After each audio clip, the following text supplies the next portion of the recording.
Welcome to the Profit Answer Man, Eric Rubel. It's great to have you join us today. Why, thank you, Rocky. Happy to be here. And I'm excited to learn from you. Can you share a little bit about yourself and your business? Yeah, absolutely. So I'm Eli Rubel, as you mentioned, and I own a small portfolio of agencies. I have a marketing agency that does performance marketing, a design agency that does design for technology companies, and I'm now launching my third agency, which is accounting, bookkeeping, modeling, these sorts of things, basically helping other agencies with all the stuff they really hate doing. Like most agency owners don't get into the agency business because they're passionate about, having clean books and orderly, metrics. And so taking all that off their plate, just out of the pain that I've experienced myself being a 7 or 8 figure agency owner. My portfolio of agencies has done a little over $10 million in net profit in the last 5 years. And I'm super passionate about helping other agency owners be as profitable as possible. You said something very interesting there. You said my agency has done 10 million in net profit. I very rarely see people talk about that number. Like, I did 100 million. I'm like, yeah, how much did you keep? And they're like, well, I don't know. I'm like, yeah, of course you don't. And that was interesting that you actually focused on what matters. How much do you keep, right? At the end of the day, because that's what it comes down to. Yeah, I always tell agency owners, like, we're not running a charity here, right? We would be running, it'd be a very different business if we were. And so, I see Profit First behind you on the shelf. That book was really influential early on in my career and shaping how I think about what we're actually prioritizing here, and net profit being the kind of number one metric. It is. And along with that is cash flow, which net profit doesn't always equal cash flow depending on your business model and understanding the differences. So I know you said you're familiar with Profit First. How did it really help you? Yeah, so I read Profit First before I had my service businesses.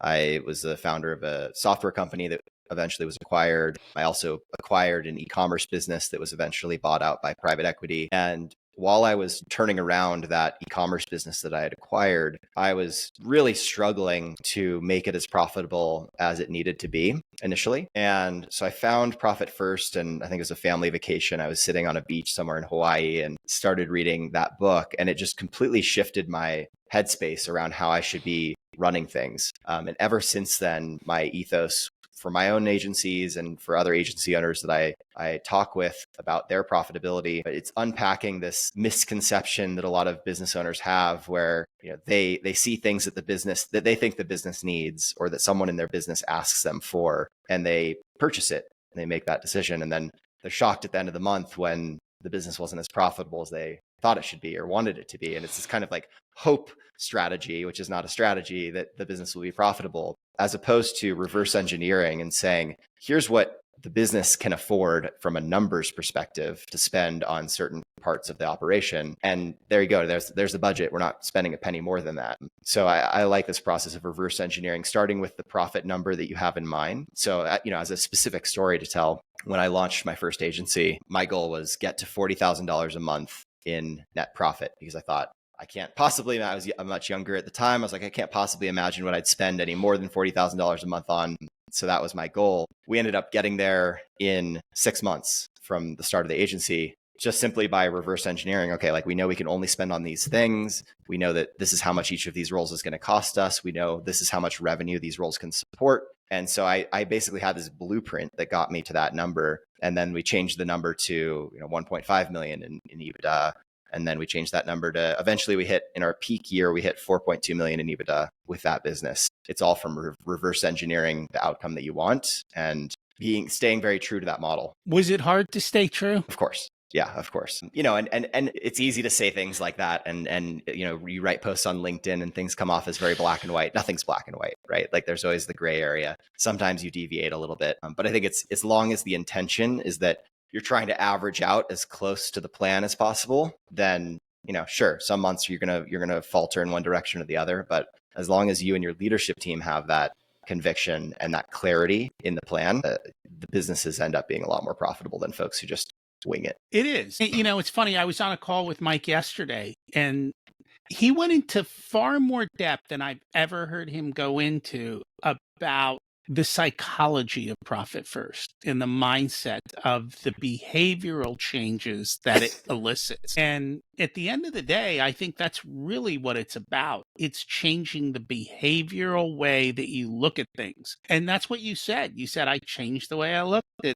the spending and everything else in the business, and you stuck to it, which is kind of the key. But it's the wins, like when you start to see profit grow, which again you talked about. Oh, we hit this, then we could hit the next milestone because you actually were able to do that, and so that's big. Yeah, So absolutely. now you're helping people on the financial side with agencies. What are the ideas that you have to help them to become more profitable? Yeah, so in my mind, agencies are a very unique beast.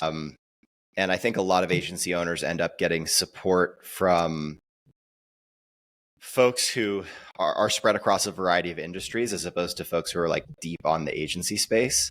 And so, and I've experienced this firsthand in working with financial service providers.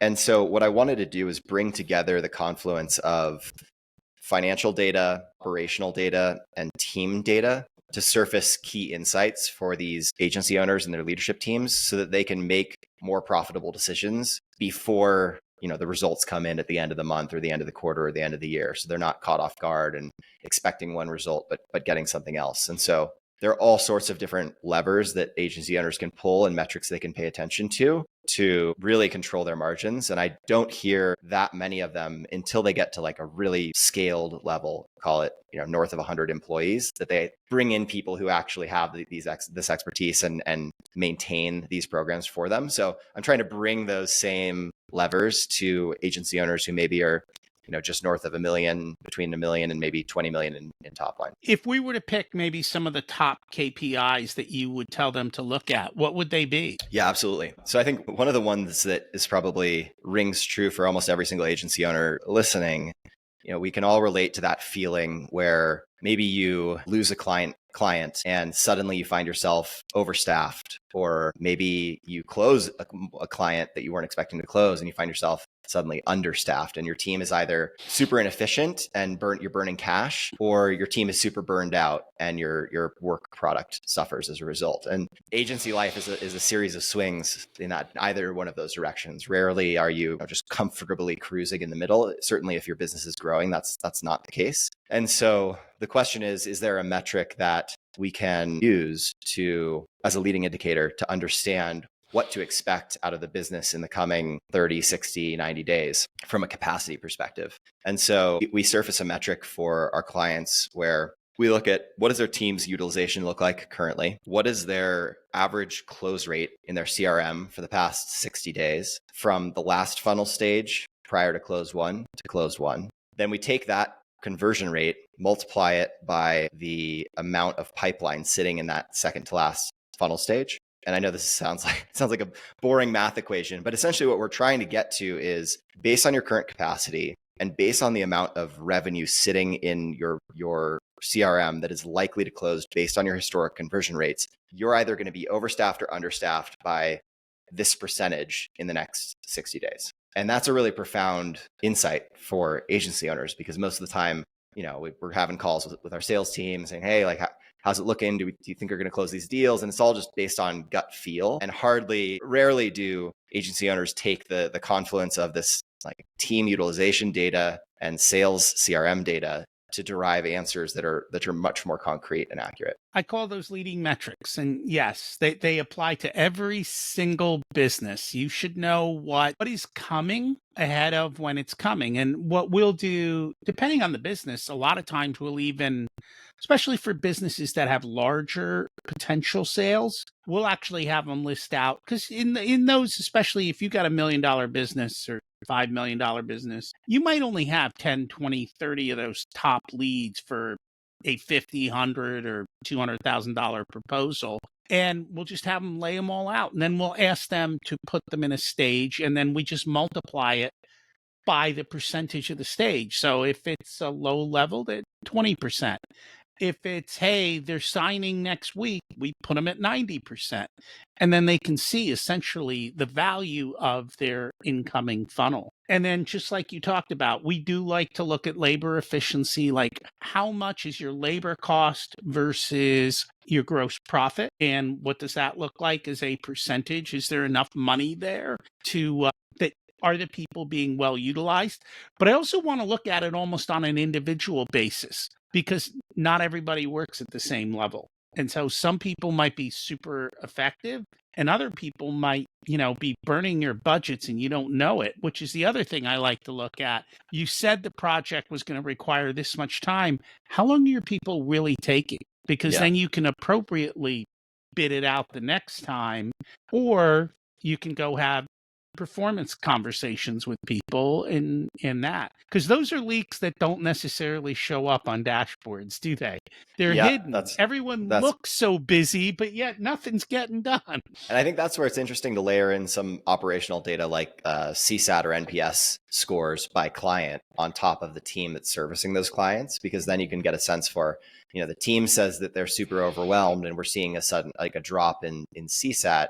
You can start to infer what's actually going on, or this team says they're super overwhelmed, but the CSAT's going up. Like what's actually happening there, and helps tell a story to the leadership team. So yeah.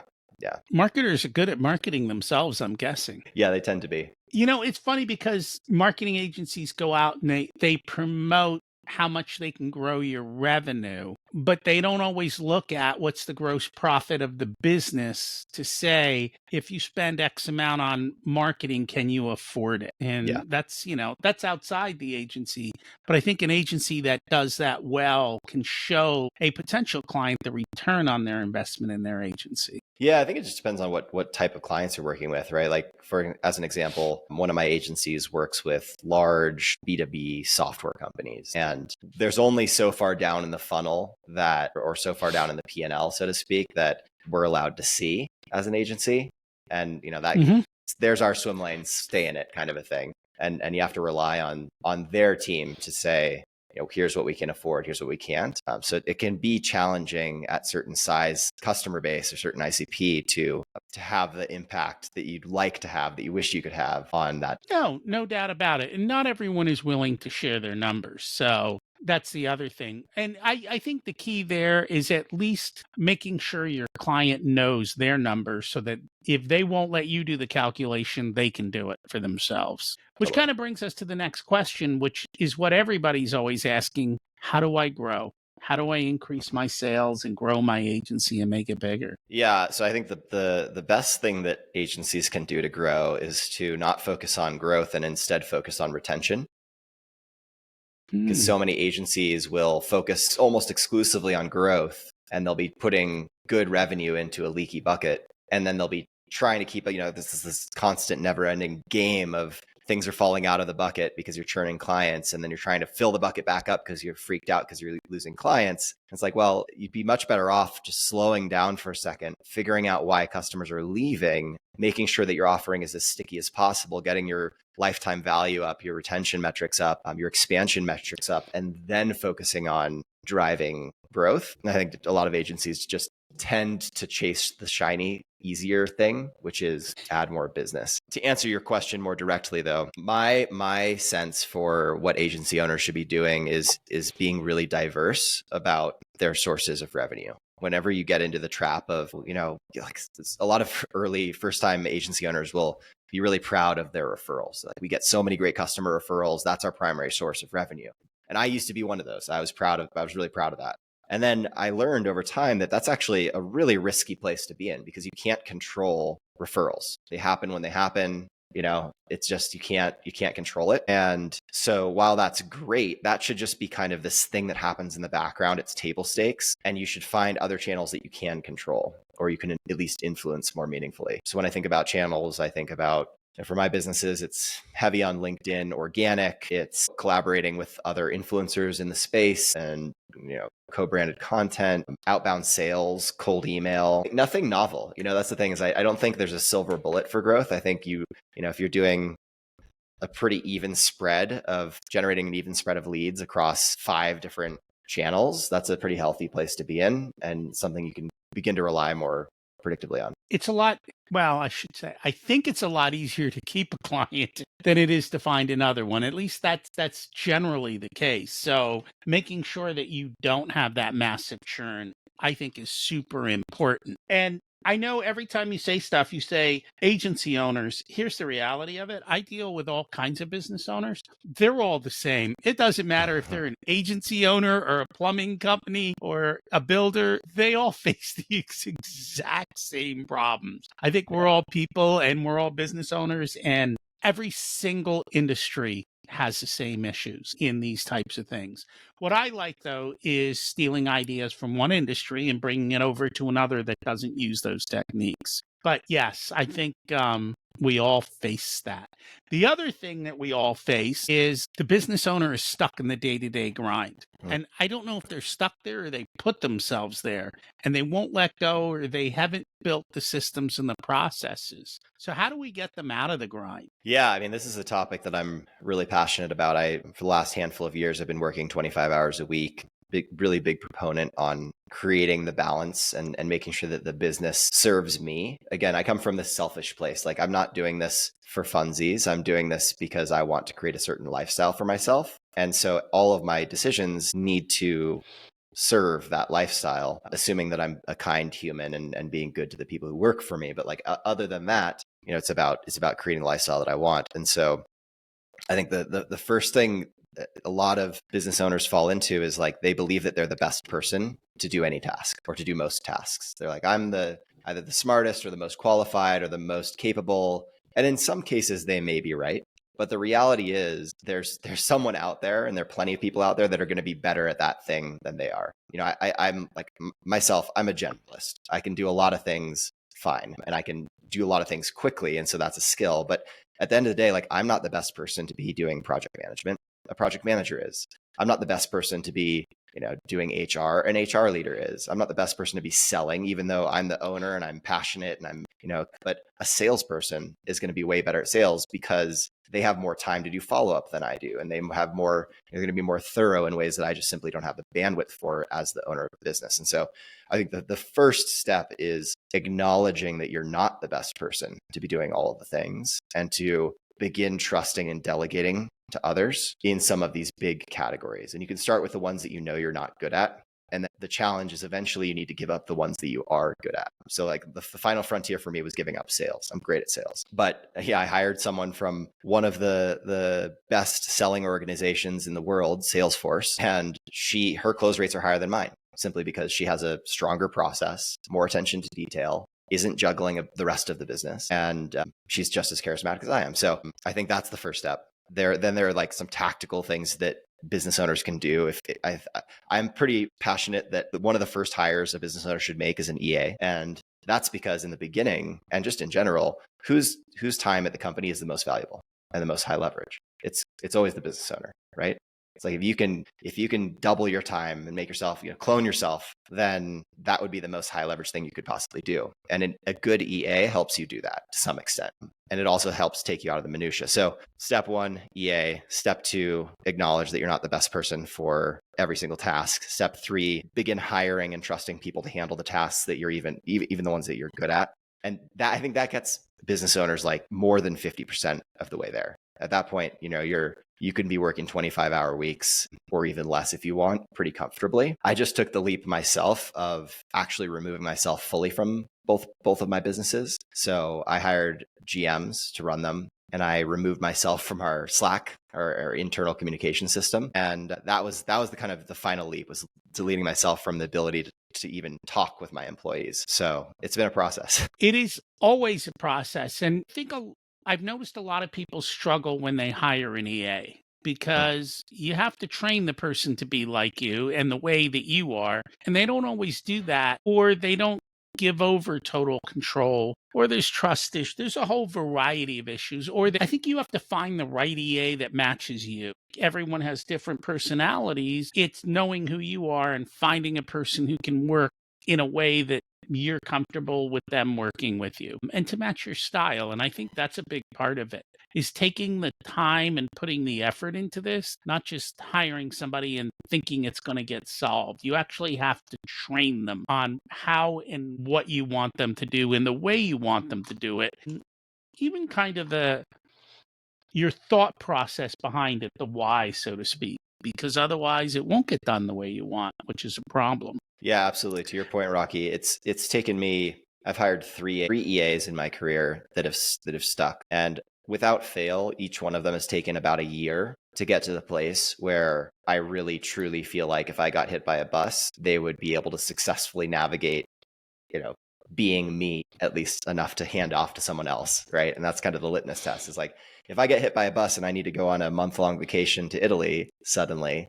I want to be able to do that on a whim and know that someone in there has all the institutional knowledge, experience, knows how I make decisions, where they can weigh in and not just say, okay, well, we'll hold off on that decision until Eli gets back. It's like, no, they know what I would say and they'll just say it. You don't use that excuse with your people. Go, oh, I got hit by a bus. I'll be gone for a month while you're in Italy, do you? They're like, oh, another bus, another injury. Well, let's send me a pic from the hospital, will you? So you said something very interesting, is you got yourself out of the business, which I think if you're a business owner, that's what, by default, that's what it means. You don't have a job in the business. You are actually the owner of the business, which means you don't need to be involved in the day-to-day. But if you're not involved in the day-to-day, how do you set up the systems, processes, or the dashboards that while you're not there every minute, you've got a good pulse of what's going on in the business? Yeah, absolutely. I mean, that's why I'm starting this new agency, which is basically to scratch that itch, right?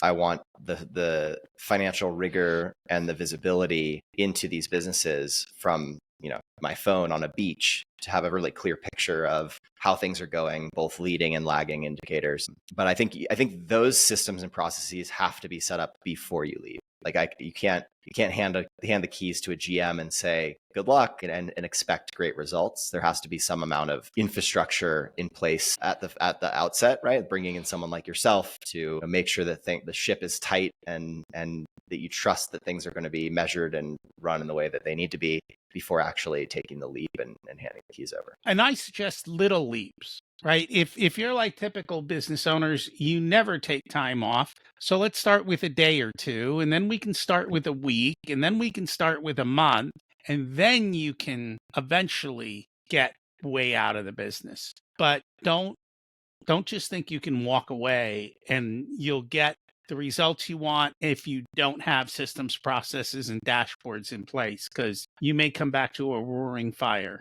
which happens more often than not. Yeah. So one of the other things you talked about is raising prices. And I think this is one that business owners really struggle with, is the ability to do that. But every time you hit your goals, you just started raising prices. How did that go? And what were the ahas you learned? Yeah, I'm a big fan of, I call it price sensitivity testing. I think a lot of business owners fall into the trap of feeling that their offering is worth a certain amount, and they put themselves in the shoes of their buyer, and they're like, the buyer would never, it wouldn't be fair to the buyer to charge them more than what I'm charging them right now. They just have this gut feeling or the sense of fairness, which I think is totally horseshit.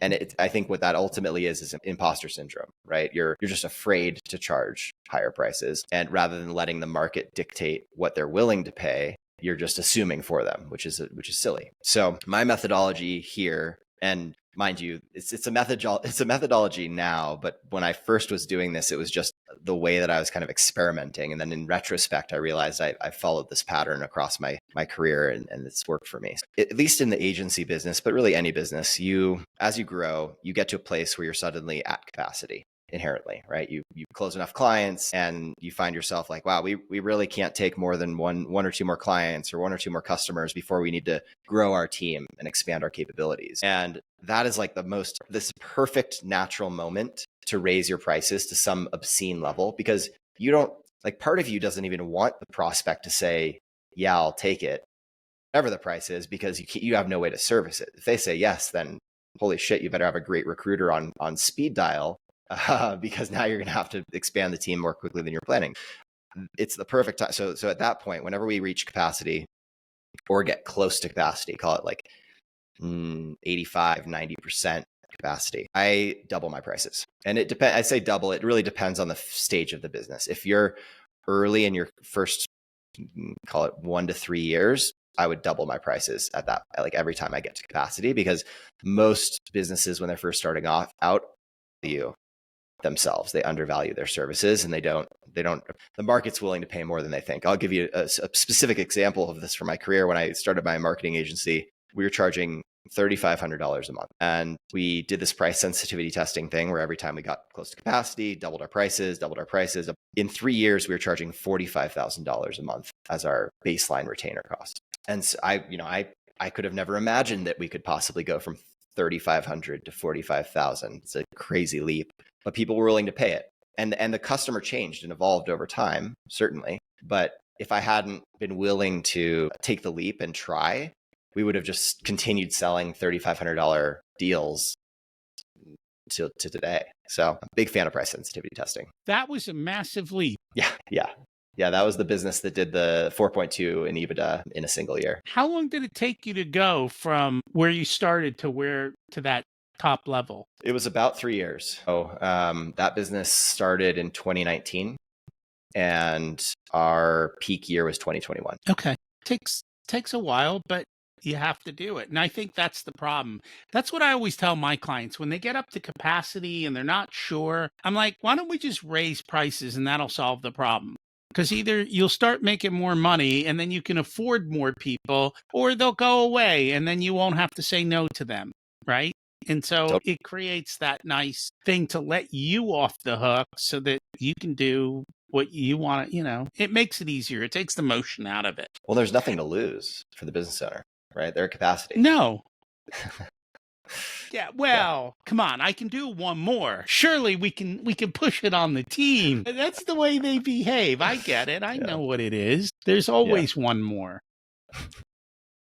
Been there. Is there anything we should have talked about but didn't get a chance to? No, I think it's been a great conversation. I've enjoyed digging. These are topics that I'm very passionate about. So glad you're asking the questions. If people would like to learn more about you and your new services or your marketing agencies, what's the best way for them to find you? Absolutely. If you're on LinkedIn, my name is Eli Rubel. You can find me there. And if you're interested in not having all of the typical back office headaches around the finance stuff, not the fancy strategic CFO level things that Rocky handles, but all of the minutia and kind of garbage that most of us agency owners don't like handling, and the idea of a live dashboard that surfaces insights for your business sounds interesting. It would be profit-labs.co, and that is my new agency. We'll put that in the show notes as well. Thank you so much for joining us today. Yeah, thanks for having me. Hey, thanks for listening to the entire unedited video of the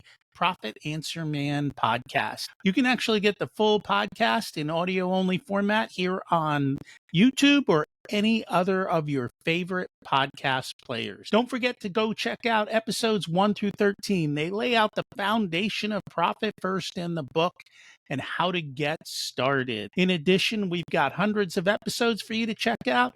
And if you remember to subscribe, you'll always be updated when we put a new one out every single week. Thanks for listening. Have a profitable week.